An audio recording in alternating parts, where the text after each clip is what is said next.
Hi Scorpio! Second half of the year 2024. Ito na po, ang inyong reading. Napakabilis ng panahon. Nandito na tayo. Sa susunod na 6 na buwan, kuha tayo ng ilang messages para sa inyo. Ano nga bang parating? Anong ganap? Anong mensaheng ganap na naman si Moonchild? Nagbabakil start pa lang, tayo po ay live na live sa FB. Anong mensaheng gabay ang maaring iwan sa inyo ng baraha? Para sa mga Scorpio na maaring makapakinig nito, message. Second half of the year, Scorpio. Scorpio, anong maiwan natin para sa kanila? Ayan, merong gustong bumagsak. Hindi natin pipigilan yun. Scorpio. Ayan, ayan na. Ang dami. Sige. Add pa tayo dyan. Scorpio. Anong ganap sa susunod na 6 na buwan para sa inyo? Anong mensaheng gabay?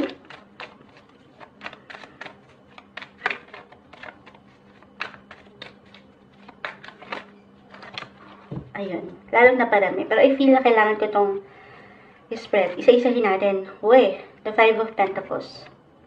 The 9 of Cups. The Page of Swords ay narito. The 5 of Cups. 5 and 5. The Justice card reverse. The Hermit. The Page of Pentacles reverse. The Ace of Wands and the Knight of Wands. Sige, isa-isahin natin. Ano po? Unang-unang bumagsak. 5 and 5. 5 of Pentacles, 5 of Cups. Eto, guys, tayo po ay general message. Just only take what resonate, kahit pa pare-pareho kayo ng sign, Scorpio. Sa realidad, tayo po ay magkakaiba ng posisyon, ng sitwasyon, ng kinakaharap. Pero kung meron man kayong struggle, at one point, especially unang-una na sa usaping pera, sa mga susunod na buwang ito, financial matters, okay? Kasi umangat, ito maaaring pag-angat ng kakulangan. Okay, dalawa lang naman to, kasobrahan or kakulangan, pero more on sa ilang nangangailangan. If ever, huwag kayong pangibabawan ng kaba, okay? Ito napaka-normal eh. Hindi naman mawawala yung gastusin, ayan, yung ilang patuloy yung tinutugunan sa usaping pera. Pero i-claim natin para sa inyo na meron at merong solusyon na parating dito. If ever talaga po na merong pangailangan, halimbawa, okay, halimbawa lamang, meron kayong tatayo na something business, negosyo, gaano man yan kalaki, kaliit, at syempre kailangan nyo dyan ng puhunan, The 9 of Cups, the Page of Swords, sabi ko nga masusolusyonan, may pagtugon, merong parating, meron at merong papasok na pera. Napakagandang indikasyon na maharap nyo ano man yung ilang pangarap or plano nyong ito na bigyan ng pag-aksyon on the second half of the year. Okay, yes, merong struggle, sabi ko nga, pero huwag kayong pangambahan.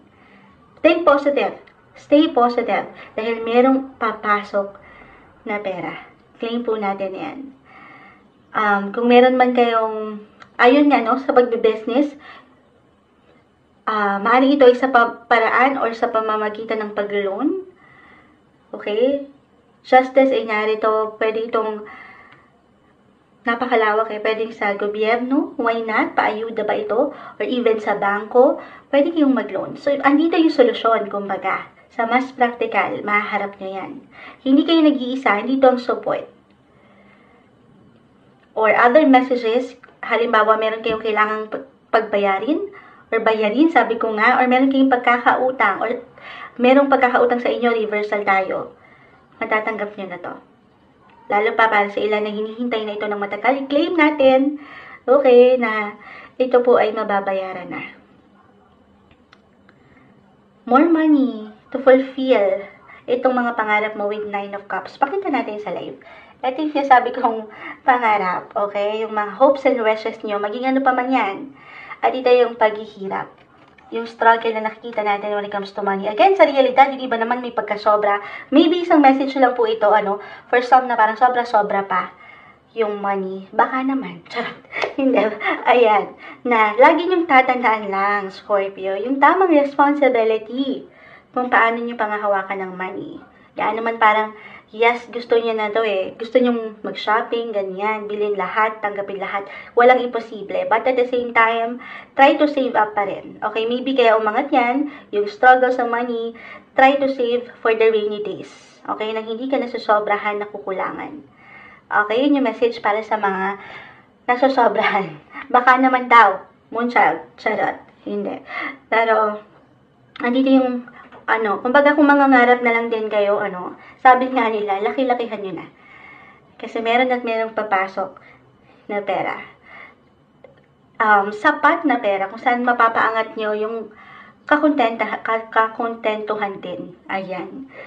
Matatanggap nyo yung pangangailangan or yung kailangan nyong harapin, tugunan. Dito sa ilang bagong simulain din, especially kung mag-apply yung meron kayong gustong bigyan ng pag-aksyon or negosyo nga ito, di ba? Meron. Okay? Actually, yung luck o swerte, ay nakikita ko dito para sa inyo. Pagdating sa finances. Dahil, lalo pa, mag-a-apply yan, guys, astrologically, bilang si Jupiter will enter your 8th house of finances. Na sobrang nag-apply talaga dito sa ilang unang umaangat sa inyong baraha. Okay.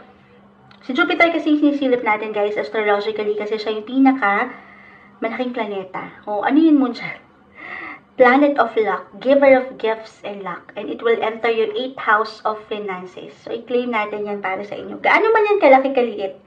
Okay? Pero, merong pagtugon dito sa ilang pangangailangan nyo. Hindi kayo mawawalan. You will be financially covered, Scorpio.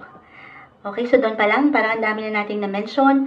Dito tayo. Basta tiwala lang, patuloy na pag-aksyon sa mang gusto nyong buuin. Or pag-aksyon sa negosyo, trabaho, maging ano pa man yan. Merong suporta. Huwag kayong pangibabawan ng pangamba. Okay. Relationship-wise, speaking of relationship na tayo. The Hermit, the Justice card, umangat din to kanina. Pareho kayo as a water sign sa Cancer. Parang meron kayong kaliwanagan na kailangan munang higit na pagtuunan. Okay. Kung kayo'y married na or in a relationship, couples, andito yung connection na syempre pa, wala namang perfect relationship. Andyan yung highs or lows, ups and downs. Pero I feel na mas meron pang paglalim. As long as, meron magko-compromise. I mean, meron at merong sasabay sa isa. Kasi, yes, maaring umangat pa yung ilang differences, ayan. Pero, Knight of Wands, Ace of Wands, may pag-init eh. So, more on, maaring para sa ilan, more on physical affection, yung love language ng inyong mga kapareha, pagdating sa sex, ganyan. So, anong oras na? May nakikinig bang bata? Oo, maaga pa tayo. Pero may paglalim. May kaliwanagan pa nga. So, dyan, syempre pa, dahil nga sa connection yan, parang yung differences niyo, sabi ko nga, compromise, sasabayan, yung isa sa isa, meron mang hindi pagkakasundo, pero merong magiging bigger person, at yung isa naman ay aamo. I mean, so, dyan, meron, okay, balance lang. Maybe isang message lang din yon. So, dyan po, hindi imposible. Ito, hindi isang medical advisor ang Moonchild. Kasi andito yung pangarap. Lalo pa kung andito na yung nilulook forward or pinagpipray na rin ng ilan sa inyo. Couples, married. Meron tayong nakikitang baby blessing.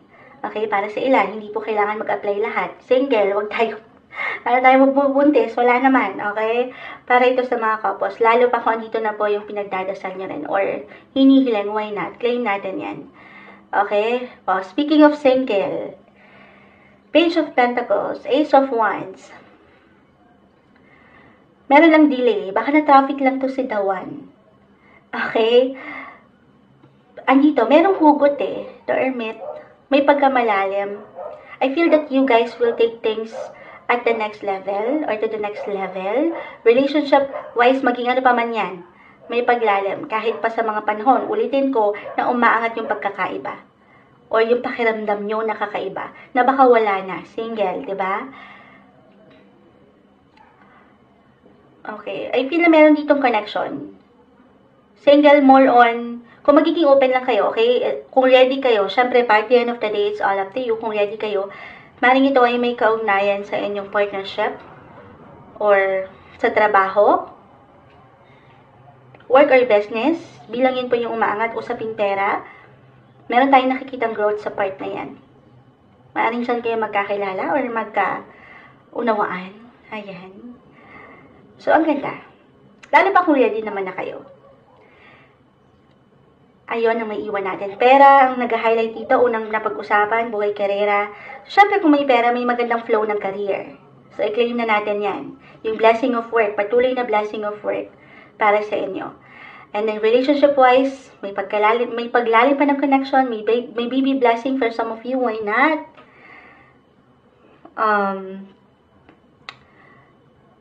Ano pa ba to? Eto na, sige. Single, ayan.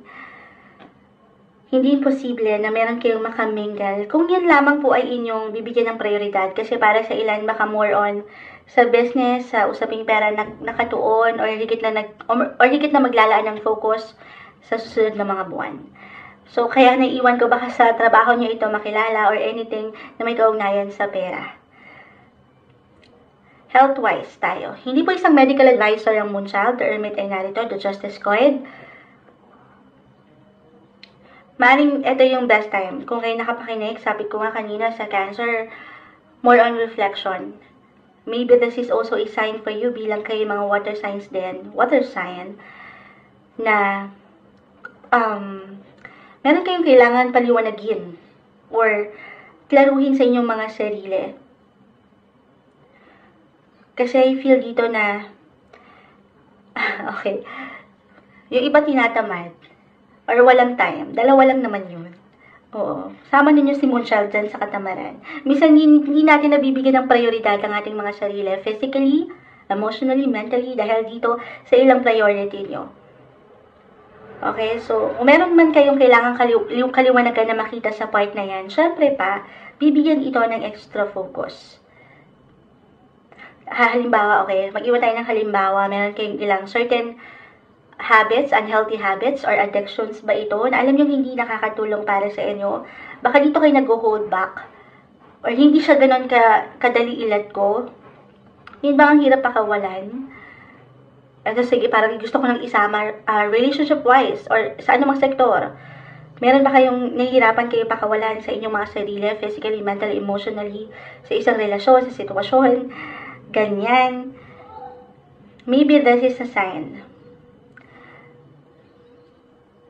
Okay, ano man saan man nag-highlight ang inyong buhay na sign to let go. It's time to release kung ano itong ilang imbalances na alam nyo hindi na nakakatulong para sa inyo. Maaaring ito ay indikasyon to let you know na makakaya mo. Okay? So, tap your shoulders lang din, listen to your body, or listen to your heart, follow your heart. Ano ba yung ramdam mo? Ano yung alam mong hindi na nagsuserve sa'yo ng any purpose para dito sa iyong patuloy na growth. Okay, na-mention ko kanina, 8th house, tama ba? Oo. 8th house, nag-highlight right now astrologically sa inyong mga Scorpio. And dyan pumapasok, bilang dito na tayo sa usaping health. 8th house, dyan po ang ilang treatments. So, some of you may undergo surgery. Ito hindi kailangan laliman, hindi po isang medical advisor ang Moonchild. Simpleng tarot card reader lamang tayo. Eto, maaaring meron kayong kailangan pagdaanan or kahit sa simpleng paraan kung paano nyo mapagbubuti ang kalusugan. Okay? Hindi kailangan laliman yon, pero maybe isang indikasyon lang to na pangalagaan, balance sa ilang sitwasyon na alam nyo, sabi ko nga, baka meron kayong kailangan i-release kahit sa simpleng pagkasobra ito sa kape. Ayan. Kakakapi ko lang, oo. Yung mga ganun lang naman guys, hindi kailangan pong laliman.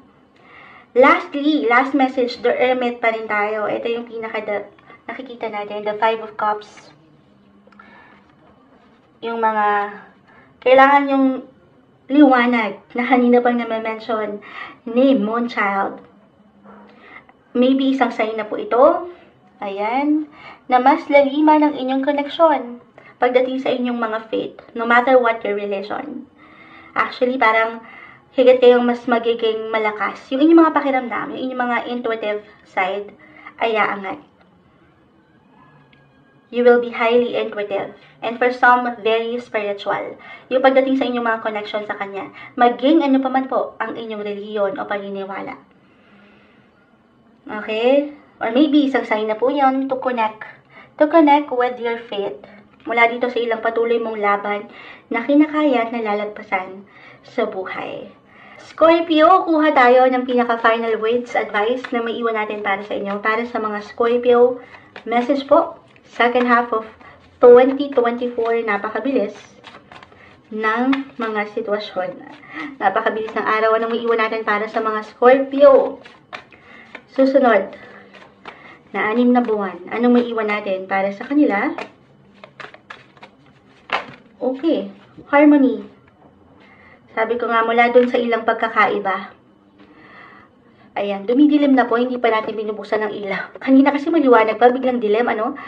Harmony, yung kaliwanagan, yung pag-uunawaan, yung may pagkaklaro. Ito yung mangingibabaw sa inyo. Aangat yan sa kabila ng ilang pagkakaiba, ups and downs ng buhay, or dito sa ilang tao, sa ilang koneksyon, na pwede nyong makaharap sa mga susunod na buwan. Merong pagkakaisa, may pag-aayos, may pagkakalma. Okay, claim na natin yan para sa inyo second half of 2024, Scorpio.